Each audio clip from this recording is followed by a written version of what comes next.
অবশেষে ঘটেছে অপেক্ষার অবসান। থেমে গেছে ট্যাঙ্কের গর্জন, নিভে গেছে গাজার জ্বলন্ত আকাশ, কিন্তু ধোঁয়ার ভেতরেই শোনা যাচ্ছে নতুন শব্দ, ভারী বুটের ধাপ। যুদ্ধবিরতির মাঝে ইসরায়েলে ঢুকছে মার্কিন সেনারা। যুদ্ধবিরতির তদারকির নামে এখন ইসরায়েলের মাটিতে নামছে ওয়াশিংটনের সশস্ত্র কূটনীতি। এ যেন শান্তির ছদ্মবেশে আরেক দফা মোতায়েন একটি মনিটরিং মিশন, যার আসল রহস্য হয়তো লুকিয়ে আছে কূটনীতির গভীরে। কে জানে এই সৈন্যরা এসেছে শান্তি রক্ষা করতে নাকি যুদ্ধের দিশা পাল্টাতে।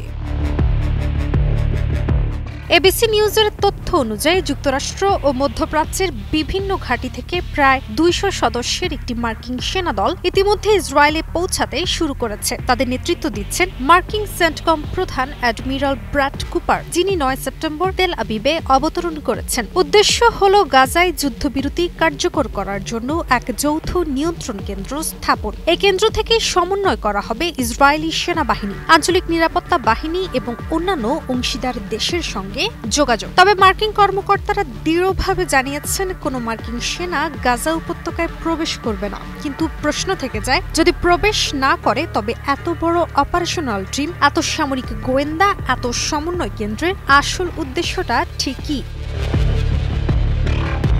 এছাড়াও এই মিশনে শুধু যুক্তরাষ্ট্র নয়, অংশ নিচ্ছে মিশর, কাতার, তুরস্ক, এমনকি সম্ভাব্যভাবে সংযুক্ত আরব আমিরাতের সামরিক কর্মকর্তারাও। দলটির মূল নিয়ন্ত্রণ থাকবে কায়রো থেকে, কিন্তু মাঠ পর্যায়ের কার্যক্রম পরিচালিত হবে ইসরায়েল থেকেই। এ যেন এক নতুন ধরনের মধ্যপ্রাচ্য শান্তি জোট, যেখানে প্রত্যেকেই বলছে আমরা যুদ্ধবিরতি রক্ষা করছি, কিন্তু পর্দার আড়ালে চলছে গোয়েন্দা তদারকি, সীমান্ত নজরদারি আর কূটনৈতিক অবস্থান দৃঢ় করার লড়াই। অনেক বিশ্লেষকের ভাষায় এটা কোনো মানবিক মিশন নয়, বরং এটা যুদ্ধের পরবর্তী ধাপের সূচনা, অর্থাৎ গোপন নজরদারির এক নতুন অধ্যায়।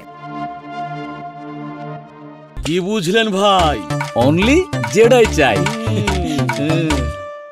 গাজার মাটি এখনো পোড়া, বাতাসে বারুদের গন্ধ আর শিশুদের চোখে আতঙ্ক। কিন্তু এর মাঝেই যুক্তরাষ্ট্রের এই তদারকি মিশন জন্ম দিয়েছে অনেক প্রশ্নের। ইসরায়েল কি সত্যি যুদ্ধ থামাতে চায়, নাকি যুদ্ধবিরতির আড়ালে তৈরি হচ্ছে পরবর্তী হামলার নীল নকশা? আর আমেরিকা, সে কি শান্তির দূত, নাকি তার পুরনো ভূমিকায় ফিরছে, যেখানে তদারকি মানে নিয়ন্ত্রণ? হয়তো আপাতত রণভূমি থেমে গেছে, কিন্তু কূটনৈতিক অঙ্গনে শুরু হয়েছে আর সূক্ষ্ম এক যুদ্ধ, আর তা হলো বিশ্বাসের আধিপত্যের আর ভবিষ্যতের মধ্যপ্রাচ্যের নেতৃত্ব কে নেবে সেই লড়াই।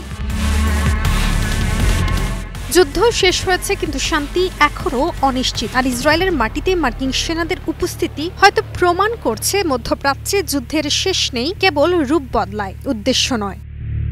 কাজিয়া হোনা, নিউজ 24।